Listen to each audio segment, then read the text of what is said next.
news, everyone. Good news. Oh, I come bearing good news. Oh, I could do with some of that. Oh. I've talked about it for years, and after all of the chatter, I finally installed a glory hole in the podcast. Oh, thank God. Right, it's a relief, right? I've been, excited about the idea for a long time, and I, worry that I never follow through. But this, I got the drill, and I got a sander just to smooth it round so that no one gets a splinter. That's the kind of thing people don't often think about. No. That. And I cannot count the number of times I have come across a poorly edged glory hole.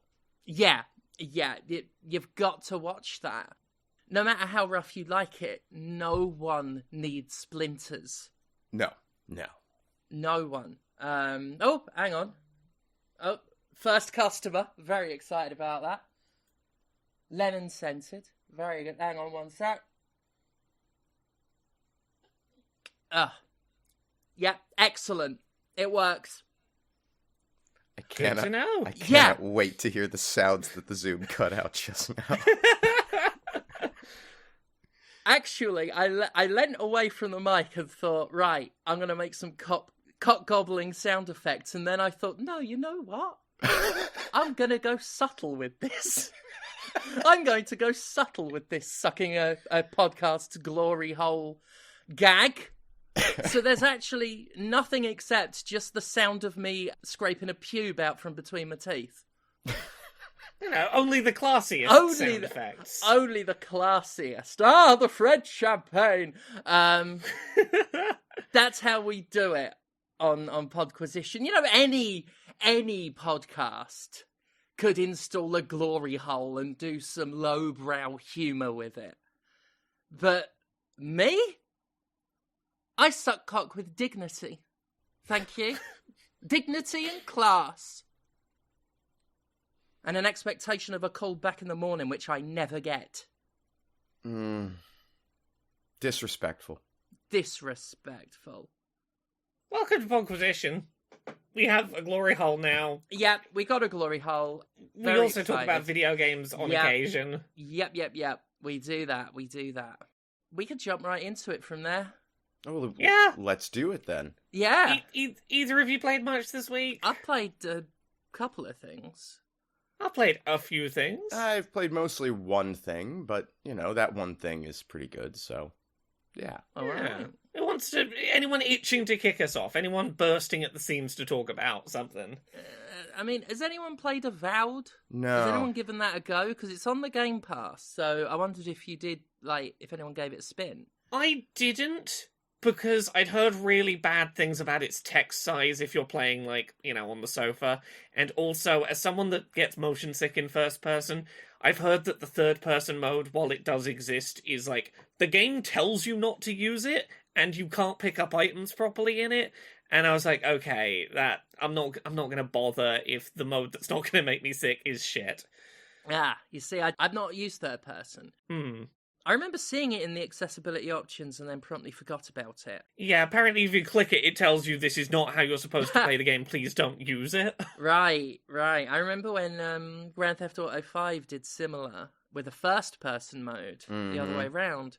Never got on with that. Fallout 3 had the same policy. Well, yeah, all of Bethesda's games, you can play third-person, and you shouldn't. Because it's not designed that way. It really is one of those, yeah, you could, but should you? Not if you're not going to make it work like a third-person game.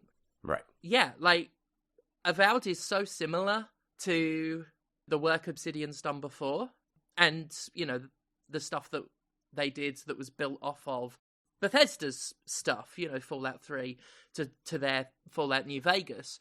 And then from there, Outer Worlds, rather. And now Avowed, which is okay. Pretty good. Very flawed. A bit disappointing coming off the back of Outer Worlds. It has none of the kind of character of that. And it is very much tropes. It is one of the tropiest games I've ever played. Everything you would expect of a fantasy RPG. This does not deviate from the blueprint. You were born special, but you face prejudice for that special birth that makes you special. You're so special. It follows the kind of fantasy RPG that has gotten more popular in the past, 5 or 6 years. It's colonial shit. You are an envoy from this empire that's moved in on this island where people were doing all right for themselves. And it's weird because they put you in the traditionally villainous role. You're an envoy from the emperor of this empire, and the empire's inquisition is in there doing all sorts of awful shit. But it walks the middle of the well-trodden ground it's on. Everything has an equivocation. There are so many lines that I could pull that are just indicative of the game's attitude. One of them being, I can't even remember the line that led into it, but the response. It's something about, the Empire doing something, shitty, and then one of your companions says, that's not the whole story, but there is some truth to it. And that's the game's attitude throughout. This could be bad, but also, it might not be. Who knows? It can be quite railroady as well. There was one area where these people had stolen some food from some farmers, and there was only that food because the farms were they'd all gone to shit. And you were given about 6 dialogue choices to deal with the people that stole it, and about 5 of them were some variation of just letting them go and keeping the food. I went with one that said, sort of the only one that really deviated outside of attack, which you get attack as really the only way you can protest a lot of this stuff. I went with, can you not compromise? And they said, there's barely enough food for us. And then all of the options disappeared and it was just left with, well, you don't need to convince me, the food's yours. What? That's it, is it? Yes, that is it. And, the tropes follow on, your companions. You've got the jerk with a heart of gold. You've got the bruiser who's got past regrets.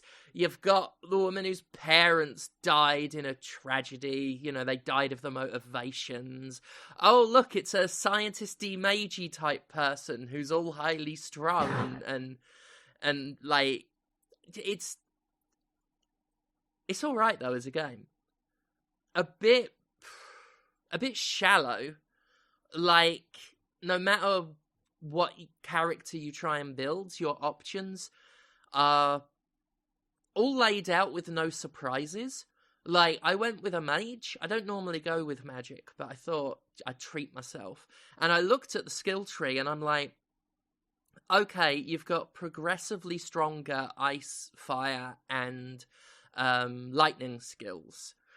I'm someone who likes doing damage over time and stuff. I like poison damage in games. There was one poison spell, and that's it.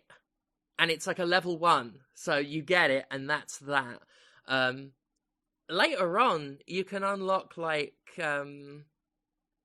passive skills that let you deal more of your elemental damage, and there is one for poison. But that's my only option, unless I guess I branched into the ranger. Because the 3 skill trees are very, again, tropey. You've got a fighter, a mage, and a rogue, basically. I stuck with wizard. You can, obviously put points in other stuff, but it takes quite a while to level up, which I think is because the skill trees are quite... There's just not a lot in there. And after a while, I was playing this and I was like, even the bosses that I'm stumbling on are variations of things I've seen. I don't think the game is ever going to surprise me. I don't think I'm ever going to get something that it's something to be excited about. Ended up seeing these animancers who are wizards that have some technology, and it's the stock branch of magic that's frowned upon, TM. Mm. And looking at the skill trees and knowing that outside of a few powers from your special birth, you never get anything that isn't on that tree. Like, I knew I couldn't dabble in that. Another game of this type might have that, where you could be like, oh, this is cool. This is a new type of magic. I wonder if I'll get anything, like, thematic to that. But no, once you start the game, you have a look over your skills, and you're like, okay, what I see is very much what I get. This is tempered by how quickly the stuff you do unlock feels really effective. Combat, I think, is very fun. I only had to unlock the second tier of spells before I was like, this stuff looks cool and feels awesome. Like, the spells are really, really cool.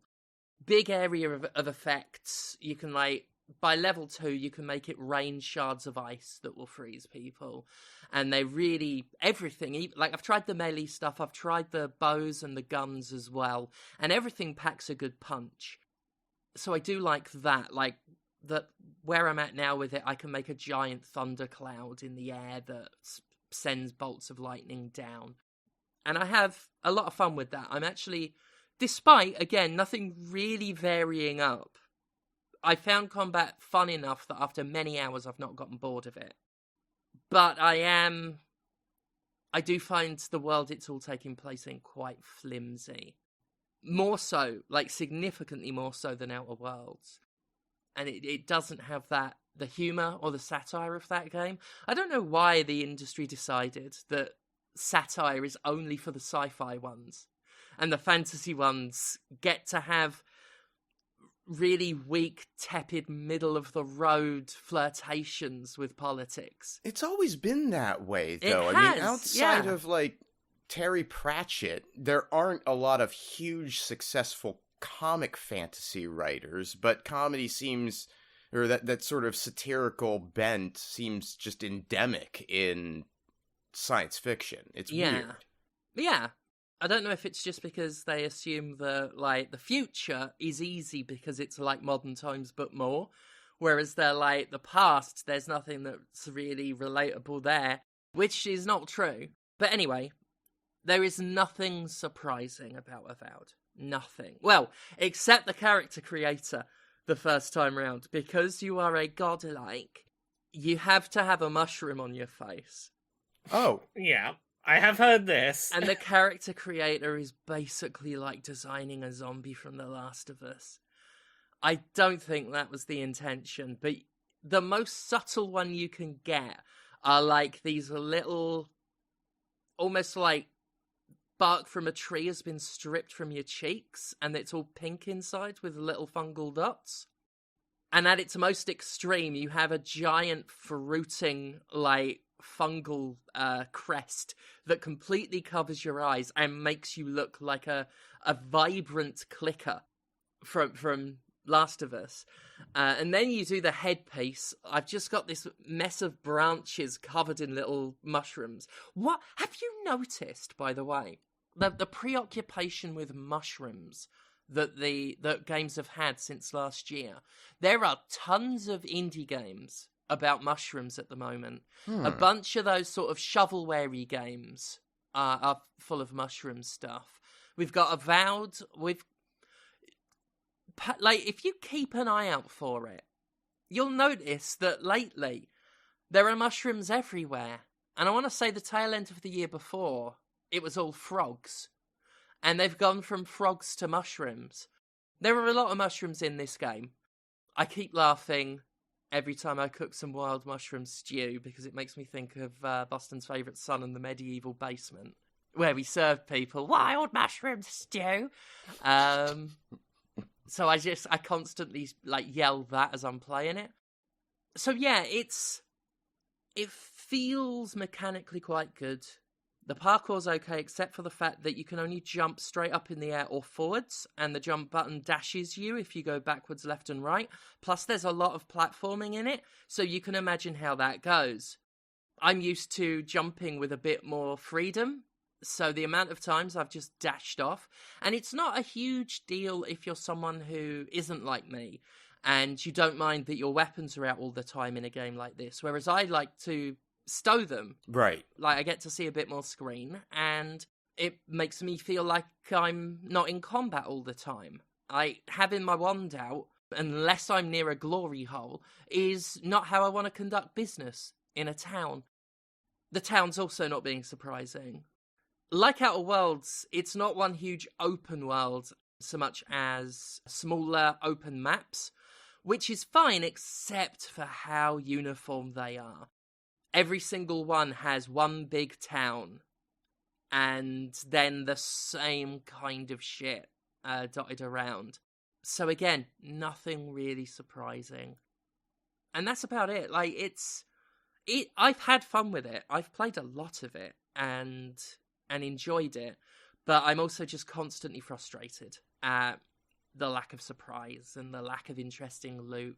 And because everyone needs to comment on the mushrooms on your head, on your fucking head, you can't wear hats or masks or helmets, and the armor, the loot in general is just not that great.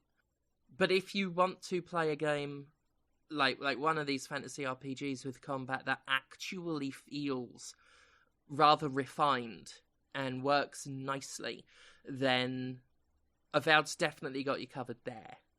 But I would say that's about all it has you covered. For me, because I enjoy the combat enough, I would say it's a good experience.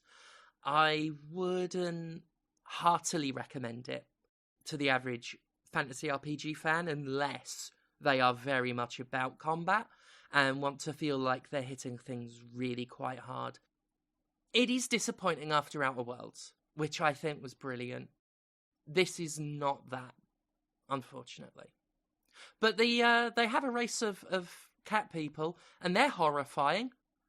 The animation of the faces in general are one of those ones where you can see the tongues in the mouths being horrible, and the faces kind of spread across the head. I don't like games that have that kind of animation, but the cat people, well, they basically look like the Pika Man meme, but for Furbies, and it's distinctly horrifying. So there's some entertainment to be had there as well. And that is Avowed. It's worth it on Game Pass, at least. Okay. Yeah.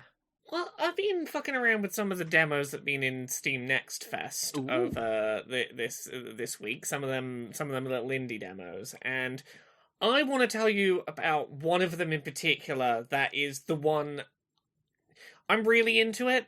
I've been playing it while we've been recording today. I'm really, really quite into it. It is called Creepy Redneck Dinosaur Mansion 3. I love it. I love it. So this is a new game by Xavier Nelson, who is the person behind Clickholding and I Am Your Beast. El Paso Elsewhere. Which I really liked. So this is and I'm going to read the genre off of the Steam page. Brilliant. A match 3 survival horror comedy RPG Metroidvania. So simple. It's a real simple, low key, no frills. So, like, look, to say what it actually is, it's basically Puzzle Quest. It's kind of Puzzle Quest. It is a narrative-heavy match 3 game where you are doing specific kinds of match 3 to activate specific abilities in battles against other entities. But it is fundamentally kind of a riff on a, Resident Evil type story. You are generic book protagonist gone and sent into the creepy redneck dinosaur mansion. Oh no, there's science dinosaurs in there. I gotta fight them now. But it's very clearly much more a game about the forced sequelization of franchises and how you can't just have a good game and then that's it. It's a one-off good game. It has to have sequels, it has to have sequel potential. Those sequels will inevitably have more and more things smushed into them to say there's something new about them. And it is a sort of self-aware, exploration of game development and the process of being forced to make sequels to things that really never needed sequels. I like that. Yeah, told through the layer of doing match 3 combat for everything in the game, even when it makes no sense for it to be match 3 combat.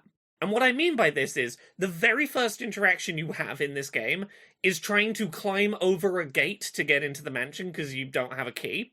And you're, like, trying to do specific colours of match 3 to be able to, like, climb further up the gate.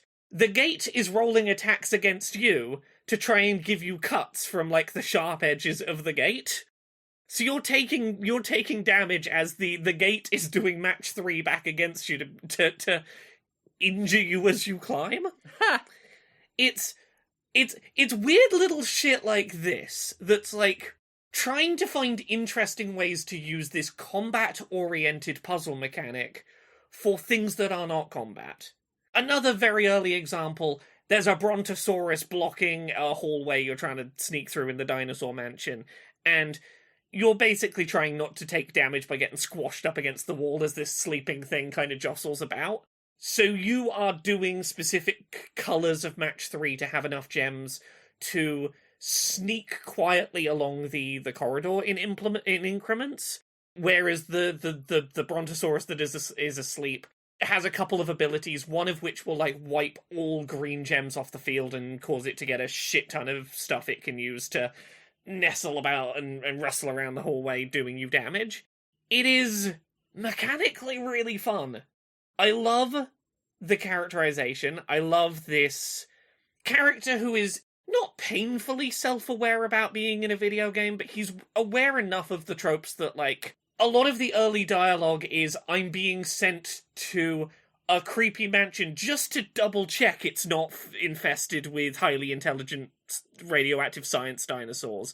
It happened, like, twice already, but it couldn't happen a third time. It's knowing enough to be like, you recognize that this is all a little bit fantastical to be like, another mansion full of dinosaurs. What a coincidence I stumbled upon. But without that being the protagonist's entire identity, he has space to be genuinely just terrified of, these are dinosaurs and it's fucking scary. The demo, I'm like well over an hour in and the demo's still going. Like, it's a good sizable demo, and I think there's enough here to give you a sense of whether this is going to be of interest to you. I've generally really enjoyed all of Xavier Nelson's stuff I've played, and this is very tonally and mechanically different to anything else he's put out, but I'm really digging it. Creepy Redneck Dinosaur Mansion 3 is a demo from Next Fest I would really say is worth putting some time into and checking out. Nice. Yeah, I mean, I'm very fond of his work, so I definitely want to take a look at that. Yeah.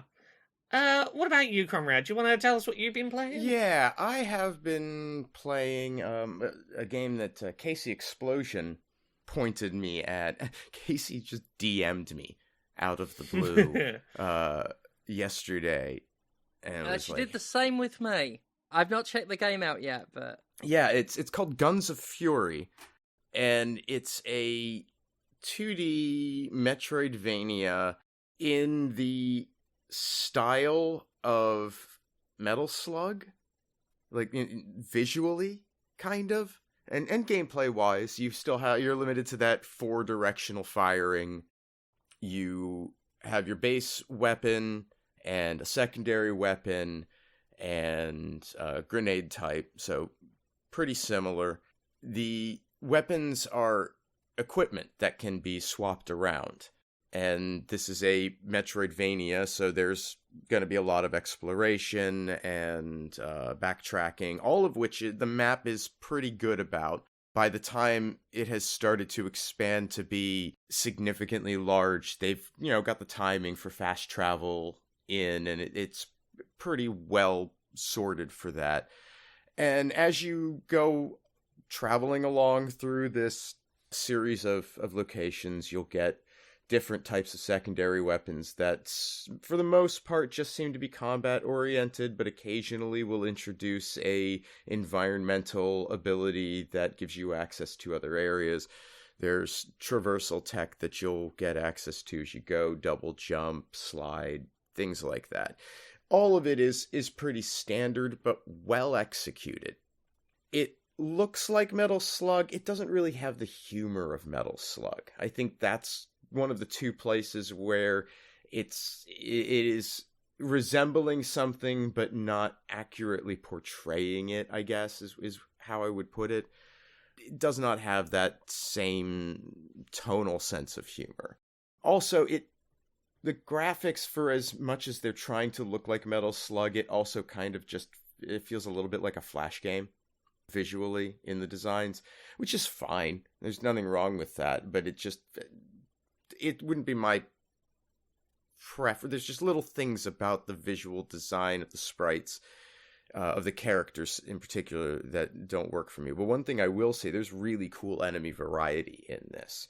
You'll find them in all sorts of configurations, different weapons. Some of them will be armored. They require a lot of different approaches to deal with. I like the guys who cling to the roof that you're first encountered to in a dark area where you might not spot the first one. And he's just hanging out up there waiting for you to pass underneath so he can start shooting. Love those guys. I also appreciate that there is a lot of environment that can be deployed against enemies.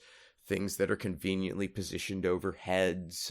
Everything explodes, and anything that explodes next to an enemy damages that enemy, which is nice. It's pretty well made. It feels fun to play. I have already put in, I think, about 4 or 5 hours into it. And I'm, at about the midpoint, I would expect, based on what the percentages are telling me. And it does have a, consistent story that it's telling. You are a soldier that has been sent to try and rescue a scientist who has been captured by a wealthy industrialist, so he can be forced to use his new limitless energy technology towards the development of a weapon of mass destruction. It's not subtle that the capitalist wants to build the weapon and make money, while the scientist wants to use it to save the world. Messaging. Pow. Yeah. There's events that happen. You get little bits of the story through terminals located generally near save points, generally near boss encounters. The bosses are pretty fun to fight, even if they are a little bullet spongy, but so is the inspiration, so I can't fault it for that. But I do like it. I will probably finish it. It's quite fun. The menus are hideous. It has that, this is a Japanese indie game menu. And when I say that, and then I tell you, the font that's real skinny. And it's the terminal font that's in all of these games. And it's the ultimate function over form, right?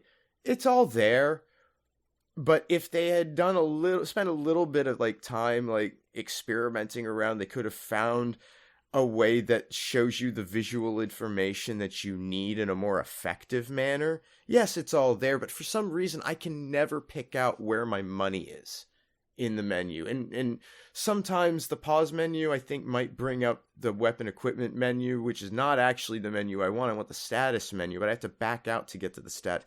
There's UI in indie games.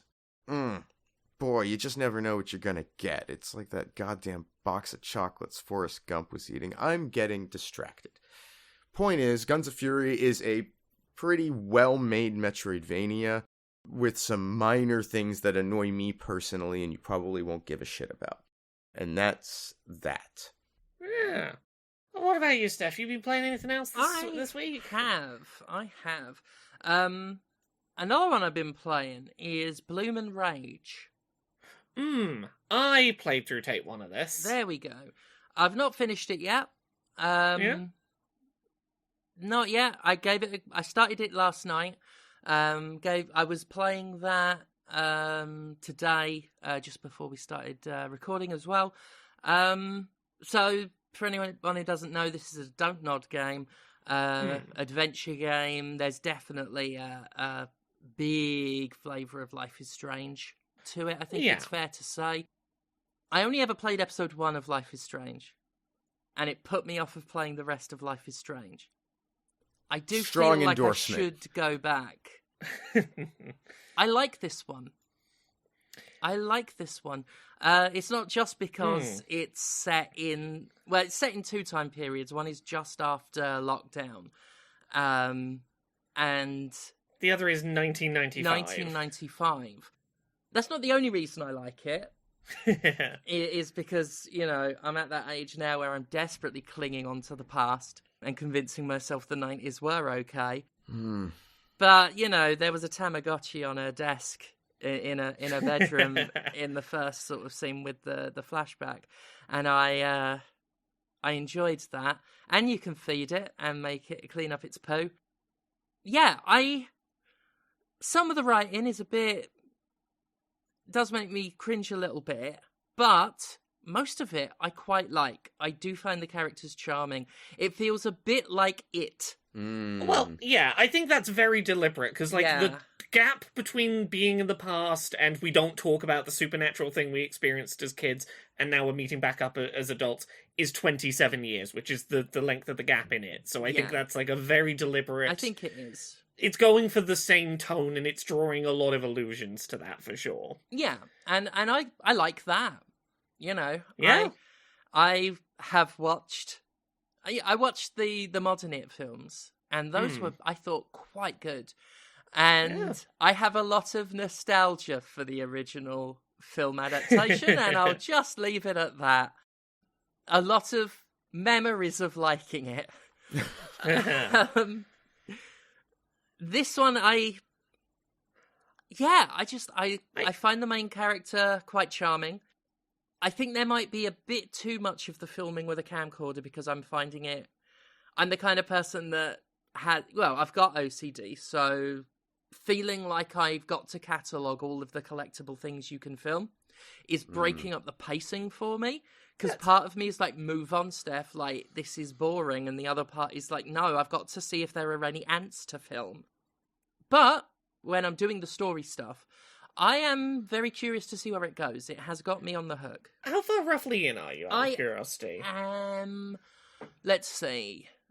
They just got the keys in the park, in the rundown park. You're very early on then. Yeah, quite early. Okay. So I've played through the first tape, and it's maybe 6 hours long. Yeah, I should say it's a 2-parter. This one is the Bloom chapter, and then the Rage one is coming in April. Mid-April, yeah. So, having played through the first tape, here's sort of where I'm at with it. I agree with you. I like a lot about the way these characters are written, and I think it really helps for people who were turned off of Life is Strange, the original Life is Strange, because of the way that young adults are written. I think there's 2 things that are going to help you get on a bit better with Bloom and Rage. A, I think that the teenage characters are just a little toned down in some of that slightly cringy teenagerness of writing. Some of that is 90s. still... It's the 90s. They can't say fuck your selfie. It won't make sense. Yeah, it's different cringy. It's 90s cringy. And, how much nostalgia you have for that is going to carry you a bit of the way. But I think what helps a lot more is this is a bunch of adults reminiscing on and trying to remember their teenage years. And as such, you will often get little voiceovers of the adults commenting on their past actions. And there are moments as you go through this where someone will do something really stupid or something really cringy, and you'll just get a little chime in of oh God, please forgive me, I was lying, I just wanted you to think I was cool, or a little look, I was full of hormones, I wanted to kiss all of you all the time, I'm sorry. Little bits of acknowledgement of the teenagers being written as teenagers that I think helps a lot. But yeah, the general premise of this is that back in the mid-90s, you're a group of four girls that made friends and started a band together and were you had that one really unforgettable bonding summer, and then something supernatural and fucked up happened. And none of you quite remember what it was, but you do remember you promised to leave and never come back and never speak to each other again. And then nearly 30 years later, one of you gets a box. By the way, I should just say, like, that happened to a lot of us in the 90s. Like, that was just a rite of passage growing up. Like, I am about DU, my own, like, meeting in a bar with a bunch of friends that I made over a summer that I've not spoken to since then. I'm really hoping to dig up some trauma. It's gonna be a good night. Yeah, so it's as the adults back in the bar, you're basically like, a box showed up and it's addressed to the band we made as teenagers, and I ain't fucking opening this thing until you all show up and we try and remember what the fuck happened that summer. What I love about this, about Tape 1, is the split of that narrative is about 2/3 just queer female bonding adventure, and about 1/3 a series of every one of the worst decisions you could ever make if you don't want to end up in a horror scenario. Back to back in an almost comedic quality. And I fucking love it. I fucking love watching these teenagers ignore every possible red flag along the way to, this is a supernaturally bad idea. I'm looking forward to that. So I went in somewhat unseen. I'd been playing a lot of Avowed. I needed a break. I saw it was free on PSN at the moment, quote unquote free on PSN. Yeah. And I just went, what the fuck?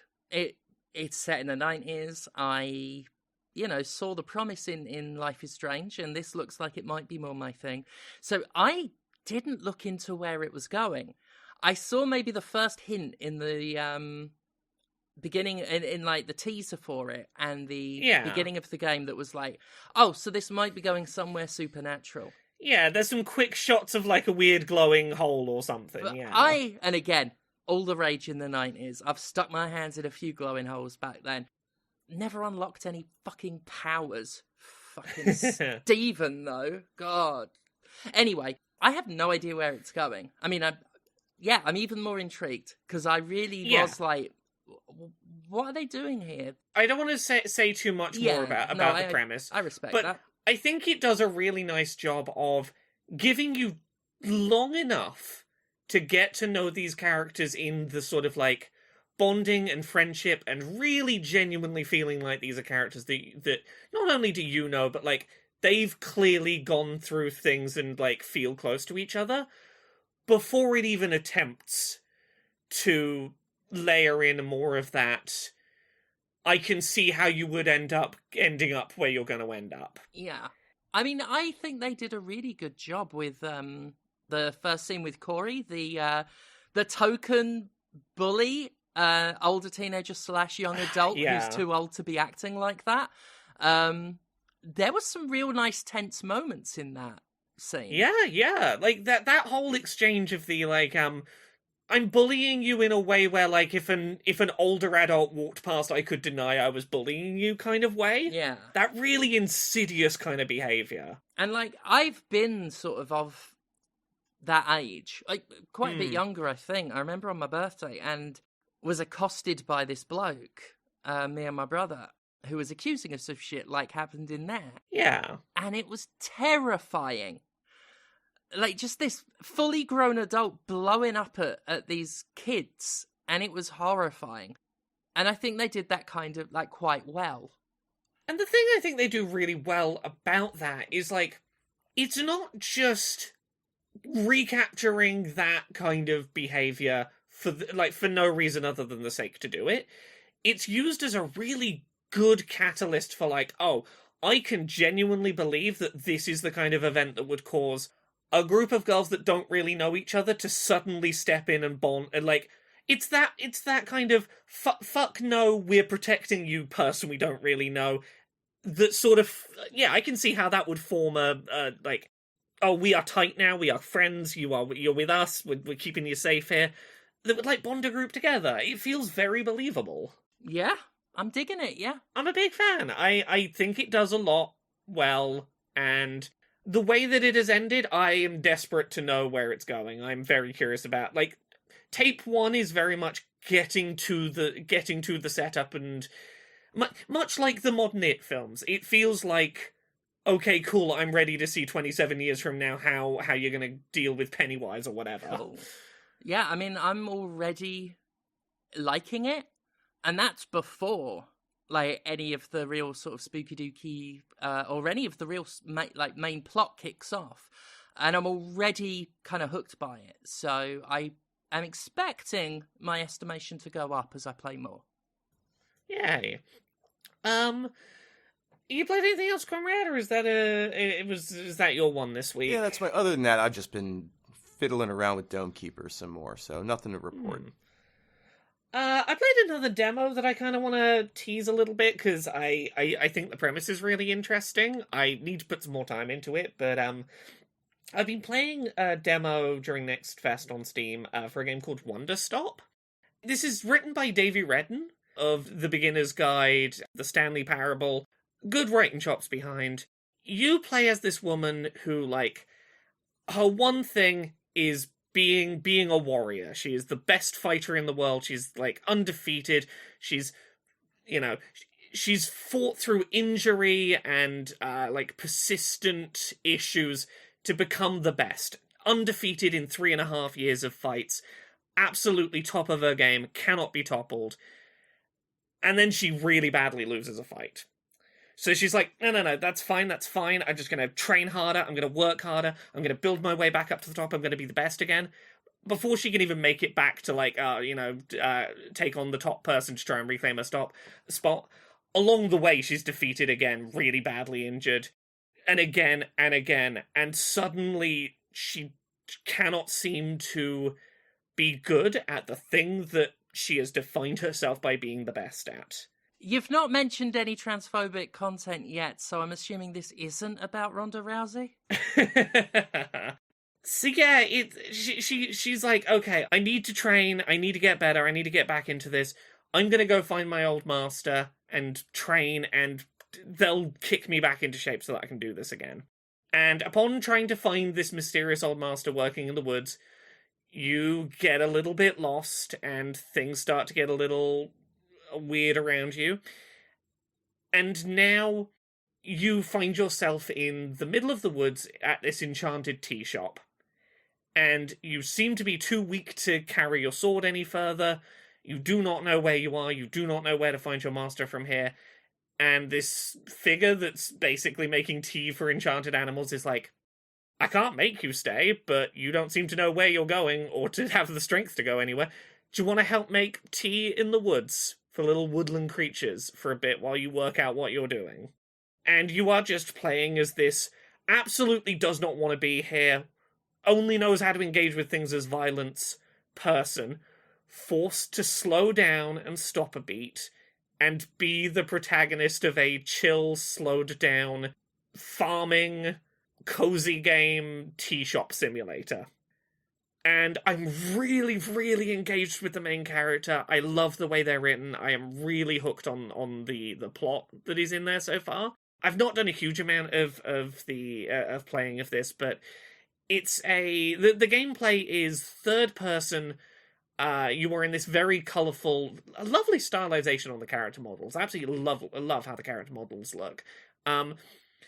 Doing all of the steps of collecting your plants, watering the plants, trying to create hybrid fruit strains from combining various seeds in different patterns, and a whole bunch of the game is seemingly about, like, discovering how to create new hybrids that'll give you new materials you can make new kinds of tea out of, and just being forced to slow the fuck down and take a minute when all you want to do is ignore everything and just keep powering forward to try and be the best at that thing you're struggling to be the best at.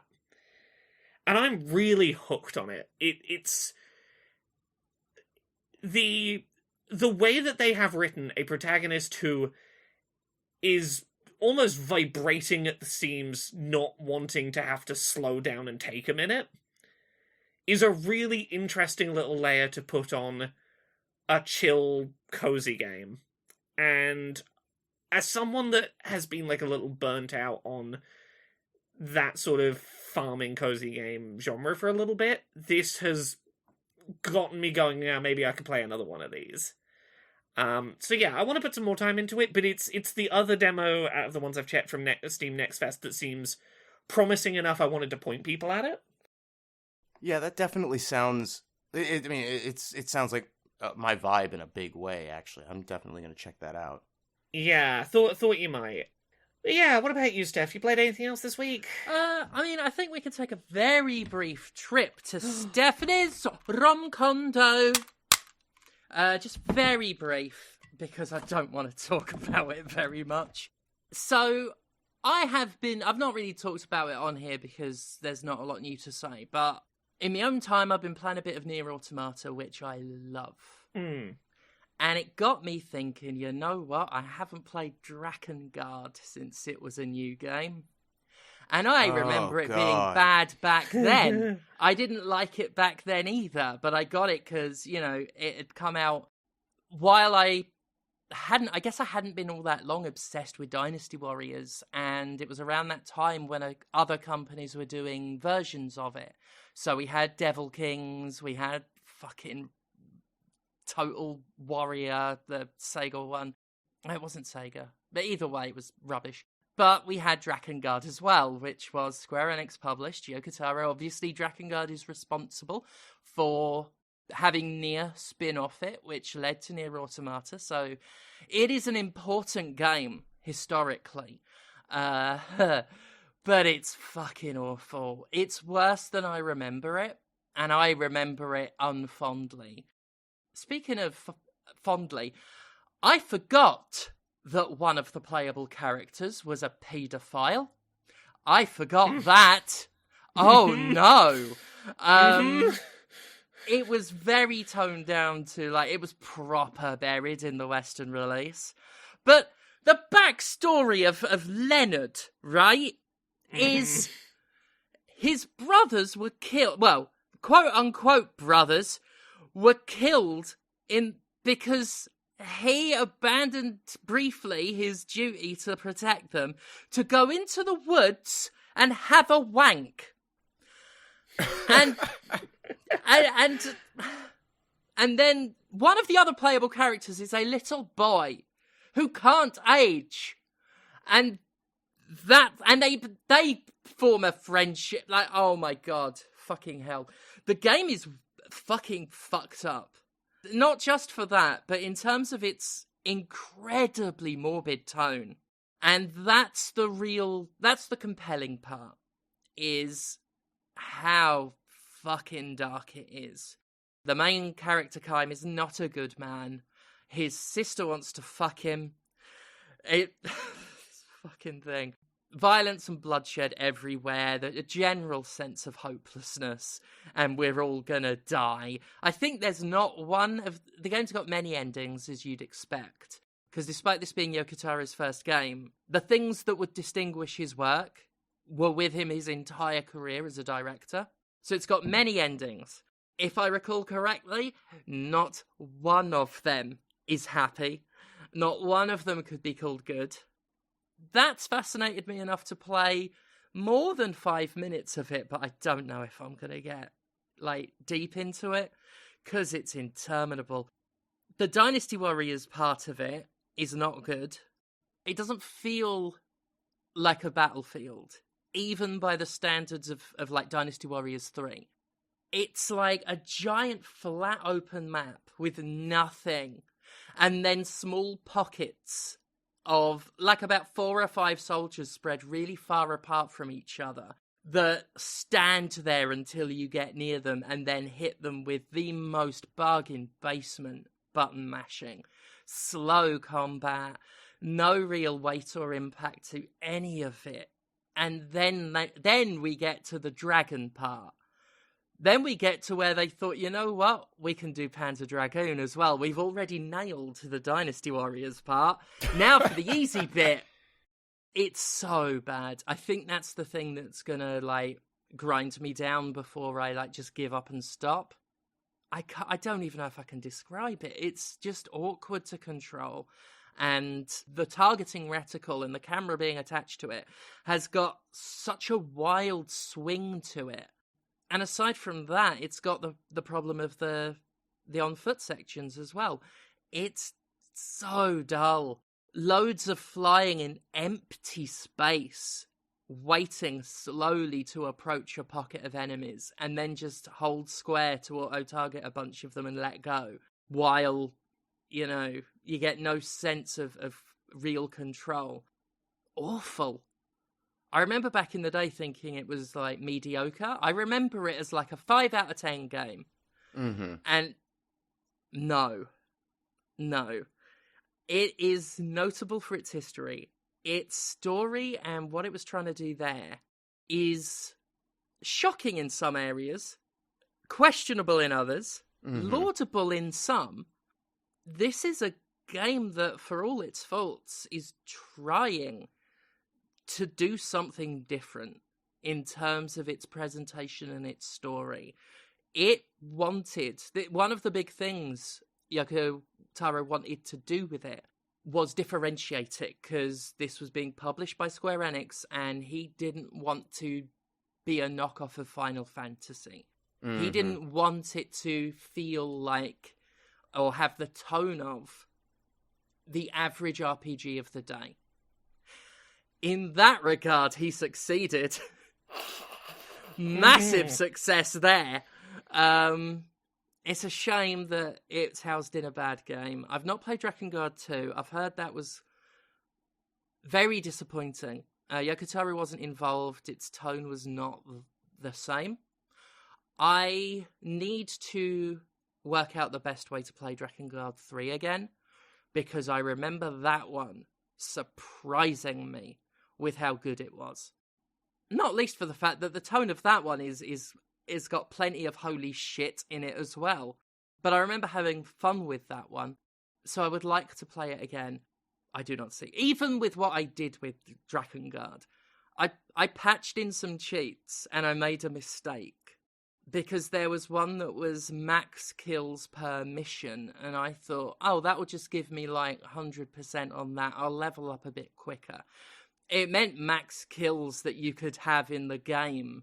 So after one level, I spent what felt like several minutes watching my a level up bar fill and refill over and over. So I'm at level 99 now, and the game still feels too slow. I dread to think how it would feel if it took more than one hit to kill everything. Yeah, I might watch a long play on fast forward to relive it. Can't recommend it. I would say check out, if you're interested, if you love Nier Automata, if you're interested in that series, watch some content on it, absolutely. But don't put yourself through that game.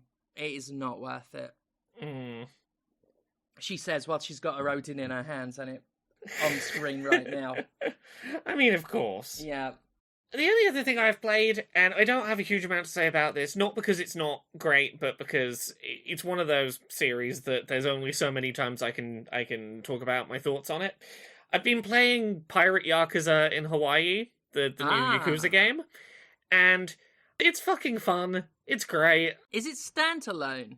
Largely. Right. So what I'll say is, you're playing as Majima, who is a character who has been across, like, all of the games in the series, but they have made it as standalone as possible, because he's got amnesia. He does not remember any of anything that happened in the series. Characters from the main series are trying to come and get him and take him to a hospital because he cannot remember anything from the last 60 years of his life. This is a serious medical issue. We need to get you help. I don't know why that makes me laugh so much, but that's fucking brilliant. And his response to that is, yeah, but I'm not done being a pirate, though. So, like, you're gonna, like, stuff's gonna come up where they're gonna tell you about events that happened in past Yakuza games, and you're gonna go, cool, I don't remember any of that, I wanna go sail the high seas with my new buddies, with this kid and his tiger. Sorry, it's just a domestic house cat, not a tiger, otherwise he wouldn't be allowed as a pet. And you're gonna go around the high seas collecting every weirdo you can find to be on your pirate crew. That sounds fantastic. Yeah, that does sound great. Look, there's a reason I wanted to talk about it, and that reason is, I think... Look, we've had this conversation before about the fact that, Steph, I think you would really like the modern Yakuza games.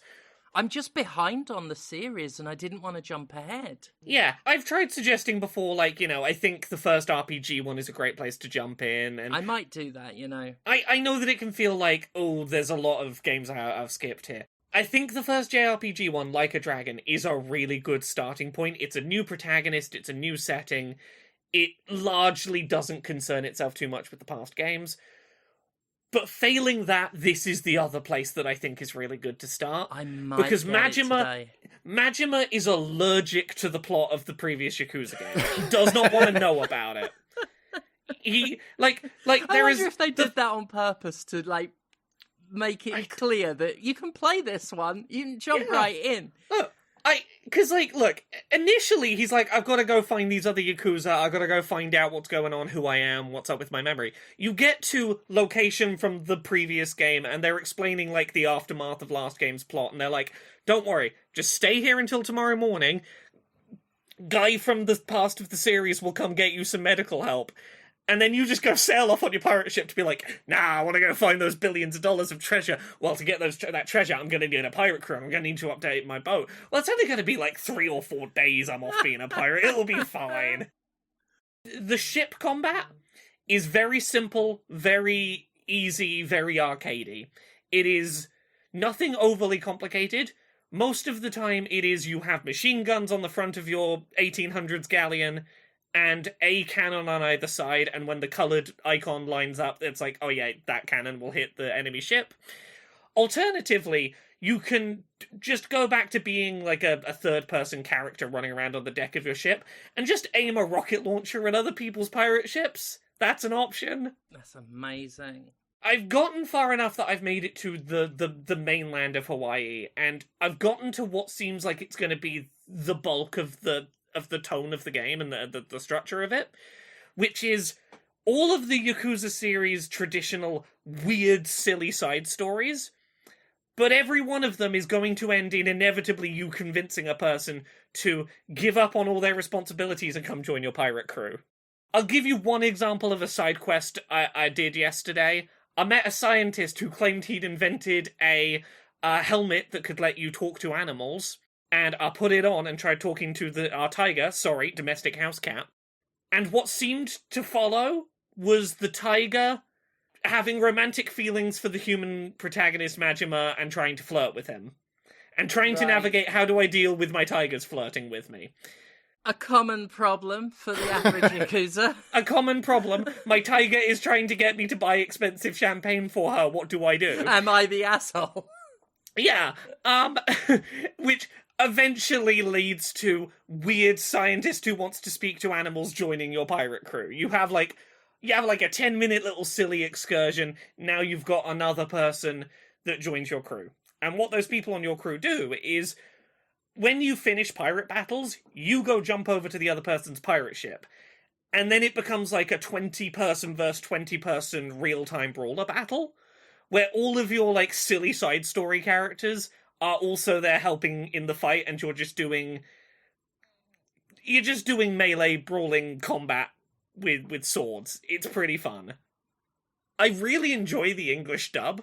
I'm really glad that since Like a Dragon back in 2020, they've been doing good English dubs for this series. I do want to say something that's not necessarily important for you, but that people who haven't played this but do enjoy the series, I think, should know. Matt Mercer voices Majima, and he does a great job. But I want to talk about his English language karaoke performances as Majima. Oh. For anyone who doesn't know, Majima's like whole thing as a character is, back in the 80s, he decided that essentially trying to pretend he was the Joker was easier than admitting he had feelings. His whole thing is being a little unhinged, but it's a bit of a performance. There's like a dozen karaoke tracks when you first unlock karaoke. It's a series staple, the little music rhythm minigame. And as you move down that list of karaoke tracks, you're going to go through an experience. And that experience is starting off with, that's just Matt Mercer not even trying to do his Majima voice while he sings. I wish he cared less about singing good and more about singing in character.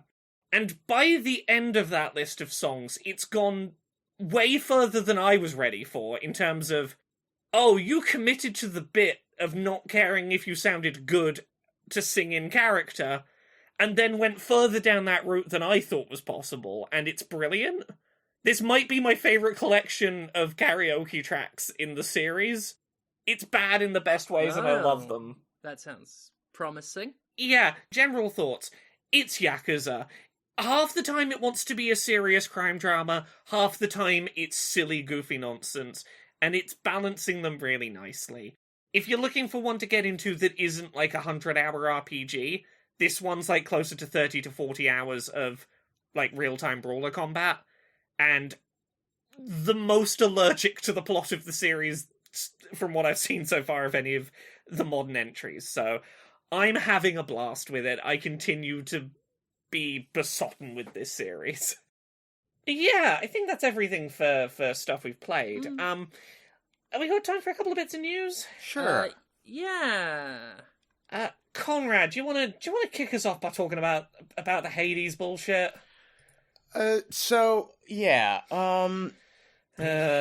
released its new update, and on the same day that the update was released, one of the voice actors, Marin Miller, who voiced Athena and a couple of other roles in Hades, posted on Blue Sky that they may have been recast in a very popular game, and unsubtly pointed at Supergiant, and apparently Supergiant has been unwilling to sign an interim agreement with SAG-AFTRA, whose voice actors are currently on strike.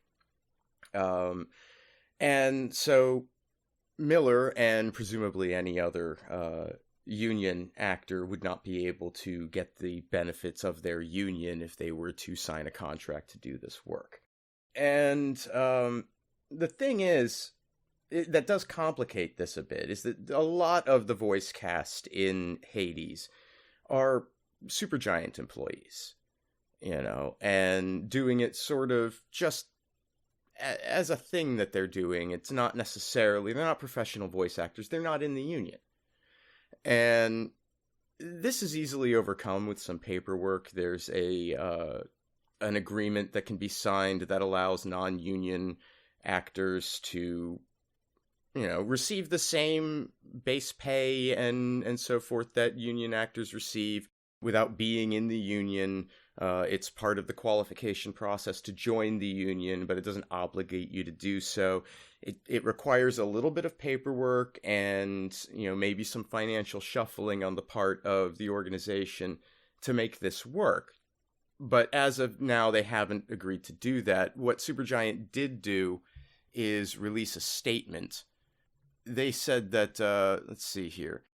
We have not recast any of our characters in Hades 2 and wish to keep working with each and every member of our wonderful cast. We have respected and will continue to respect any actor needing to pause work during the ongoing SAG-AFTRA video game strike. While none of our games have ever been subject to SAG-AFTRA contracts for a variety of reasons, we wish SAG-AFTRA the best in their negotiations to compel larger signatory studios to provide the kinds of protections we think actors deserve. And I appreciate the statement and the show of support. I do think that this is something that they could just do. Yeah, I'm surprised. I'm surprised because it doesn't seem like that big a deal for indie studios to do it. Just talking of Sassy Chap, who I've been working with on Date Everything, as soon as that agreement was there, they just went, yep, scribble, scribble, done. It doesn't seem to be hurting, and certainly not at that level of company. So I don't know why they don't just sign it. Yeah, it's hard to say, and it's possible that, they've simply decided that, well, we'll wait this out to see if the strike resolves, and then we can bring those people back in to do whatever remaining work needs to be done. So, and I don't know. And I'll add this in not to defend Supergiant, but just because I think it is a data point that's worth bringing up, is to my understanding, Supergiant is not a struck studio, if for no other reason than they are exempt under, and I'm not saying this means they shouldn't, Right. just do the Right. thing, is because their project was in development prior to the start of the strike, there is something in place that says that those works are not subject to the strike. Right. Yeah. So to work on that game with Supergiant would not be scabbing. It's not, crossing the picket line of the strike to do so. Yeah. In that case, that to me would make it even easier to sign, because it's just negligible at that point. It's just for the gesture.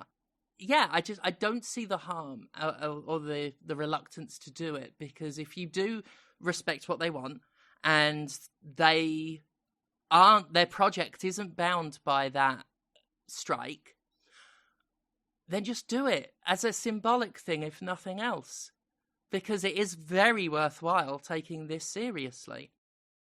Especially the AI portion of the strike.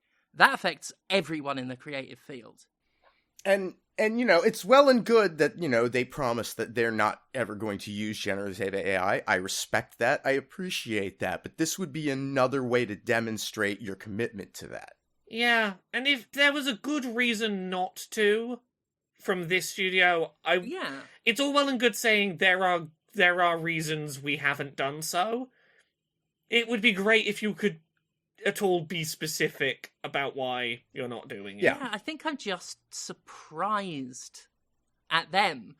Of all the studios out there, there are some that I would expect to do it more readily than others, but Supergiant, I'm just sort of shocked, even. Not to the, torches and pitchfork level. It's more just like, what the fuck? Why not? It really seems like a why not situation. It's one of those studios where I go, I'm having to resist the urge to want to give the good faith, in that there's something that it feels weird that this is the studio we're talking about. Yeah. In this situation, right? And Lord knows, I know that a lot of it is their own staff doing it, but voice acting has been such an important part of Supergiant's games. All of them. Or at least, going back to Bastion, you'd think of all studios, they'd respect this shit. Because they know the value of good voice acting. And it doesn't matter that they're not unionized, a lot of the ones they use. They have some incredible voice talent working in Supergiant. And again, the shit that's happening is going to affect them too. If not directly, then indirectly, because the whole industry is being fucked right now. I know there's going to be some other stories we're going to talk about that I'm just going to sit in the corner and sulk over because I don't want to go over it again, because this industry is fucked. But that is all the more reason for the people that aren't fucking it to stick together.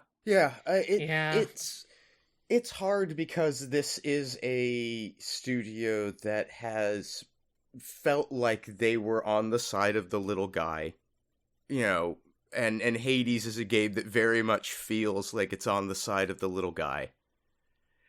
And, it's disappointing to, that they aren't, at the front of this, leading the charge to a certain extent. And they, they're not obligated to. It's just makes me sad to see that, You know what? Sorry for cutting in. No, please. Are they not obligated to? And when I say that, I mean, I think any studio in a position of influence should. I think they have a responsibility to. That's the word for it. I do think they absolutely have a responsibility to do it, because any company with a position of influence outside of the AAA sphere needs to be an example of how to stand apart from what's happening. The game industry is being torn to shreds by the executive class. They are pulling it apart. And I don't think you can just stand by and watch that. Not anymore. Yeah. So it's a whole mess of a story, but that's where that is for now, and I guess we'll see where that goes if anything more comes of it. Well, I know that Supergiant has a form on their website that you can go and express how you feel about it. And I know a lot of people have used it, and, keep pressure on them. And maybe they'll just do it and be done with it. It's so frustrating that they didn't just do it. And they may have their reasons, and that, but if you don't tell us what those are, then that doesn't work either. So No. Yeah. Because the alternative is you leave people in the situation I was in, where it's like, new update, start playing new update. Literally the minute I close playing the update for the first time, I read this story and go, oh, I guess I don't get to, I now have to feel shitty about enjoying this thing you've made, or uncertain about how to feel about this thing you've made now. You could just do the right thing, and then I get to go back to thinking your game's good. Yep. Yeah. So we got a couple of other stories that, are important to touch on, even if just quickly. Yeah, please. We'll get this one out of the way quickly. Warner Brothers games, absolute bullshit. They are making huge cuts absolutely everywhere. Going in my sulking corner. Yeah, we don't have to be on this for long. They closed Monolith Productions, Player First Games, Warner Brothers Game San Diego. That includes cancelling the Wonder Woman game they had in development, and their explanation basically boiled down to, well, we've decided that going forward, really, we just sort of want to be making. It's really just we want to be making Harry Potter because that makes a lot of money. So that's it. We're not gonna make other things. We're just gonna make just gonna go all in on the transphobes media property and not anything else. They have all the fucking intellectual property in the world. Yep. And that's the one they decide to dig their fucking heels They're in going on. to do the exact same with it that the CEOs already do with the money that they've sucked out of the economy. Yep. They're going to sit on it and hoard it and make sure no one else can have it. Yep. Mm-hmm. Hey, they still own the Nemesis system until 2036, despite the studio that would have done things with that patent no longer existing. That's fun. Don't worry, I've got at least one positive we can end on. We'll get this other one out the way as well. Activision admits they've been using generative AI for art in Call of Duty. Oh, I thought you was going to say for Bobby Kotick. This has been suspected for a while. Yeah. People have been pointing out bits of artwork for a while that they suspected were AI. Fucking hacks. The reason that they have now admitted that they're using AI after either ignoring or denying it for a while is they did get caught out in one of those it's really fucking hard to deny you've been caught moments. And this was, they had a bit of artwork recently that was a Christmas-themed zombie in a Christmas hat Oh, yeah. that had 6 fingers. And, unless they were going to try and spin it that in their universe becoming a zombie makes you grow a 6th finger, which I don't think would have been that convincing, they now have an AI-generated content disclosure on their Steam page. Fucking hacks. Hacks. Yeah. As if you are using generative AI, I don't care how big you are, I don't care what you've done. You're a hack fuck. Yeah. So that's some bullshit that's going on. But we do have a positive story, or at least an overdue win to end on, something nice. You remember a while ago, Balatro got rated 18+. Yeah, for gambling content. Having You remember some that? cards, while the actual games that have gambling in them are fine. Because the more you disguise a game, the more able to sell it to children it is. What the fuck? Right. Well, an overdue win. PEGI have reclassified it and it's now a 12 rather than an 18. And PEGI have acknowledged our system was woefully inadequate for games like this that are not gambling but that look like gambling.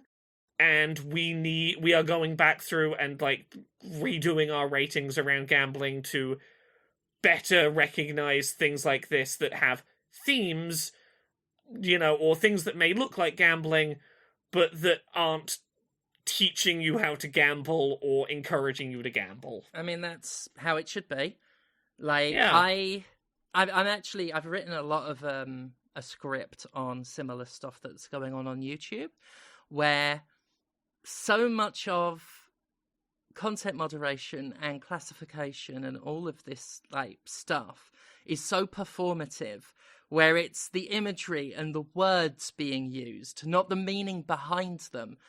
Like, on YouTube, you can say what you want, but just don't say the word dead or suicide. Like, be tasteless about it. Like, say they're unaliving or ending their life subscription to talk about, like, an actual person that actually killed themselves. But don't say the word suicide, because that's tasteless. Like, it's so performative. And that's what pissed me off about the PEGI thing, is it looked like more of that. More, we are only concerned with imagery and words, not what is the meaning of this? What harm is this doing? I do wonder if this is just to stop the awkward questions about things like FIFA, but that they are overhauling it is good, because they are right in the regard that it is woefully inadequate a system for this. So, like you say, an overdue win. That shouldn't have had to happen, but I'm glad it happened. Yes. And I'm glad that it's got implications for positive implications for the future as well. I'm glad that this isn't just a minor win in terms of being one game, but they are going to hopefully not be this stupid again. Agreed. Well, there we go. That'll do. That's the things. That'll do. So yes, overdue win. But Laura, you win every week. And our lucky listeners can win as well by looking at the things you do on the internet once you tell them about it, please. Well, you can find all the stuff I do on the internet at Laura K. Buzz pretty much everywhere. If you want to support the work I do, patreon.com/Laura K. Buzz, as little as $1 a month over there really helps to keep me doing the stuff I do. The first episode of Abletop went up last week, which is a 6-part miniseries. That's a great name. I love it, right? The logo, the T in the middle of it, is a table. We made the top of the T into a table for tabletop gaming. But yeah, it's Abletop. It's a 6-part series of videos about board game accessibility that I've been doing with Carrie Waterton. The first one went up last week and was about rule books and accessibility in teaching games.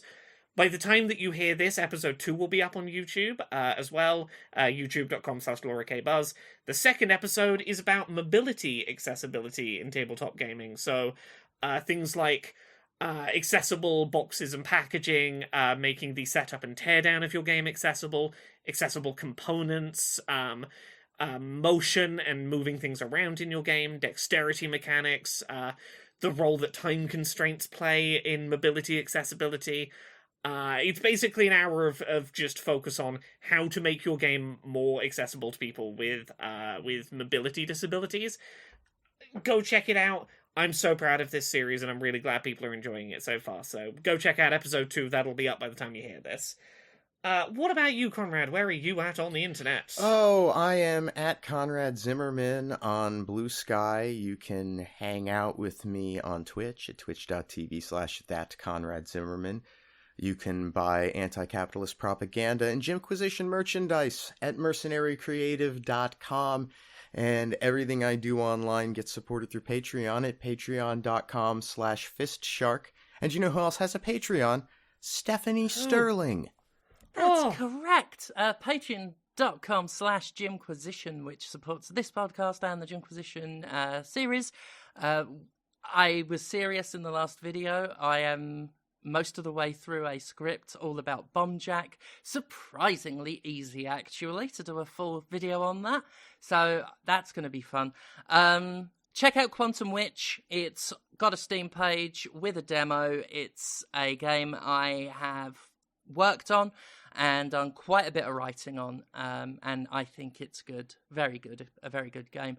And Date Everything which both of these games will be out in the summer. Both have Steam pages. Do check those out. Other than that, wrestling's quiet at the moment, as it tends to be, until about April for me. So I'll have news on that later. And until then... Oh, Twitch TV/Jim Sterling as well. I stream when I can. And that's that. Thank you all so much for listening, for supporting, and all of that business. And we will see you next week. Goodbye. Bye. Bye.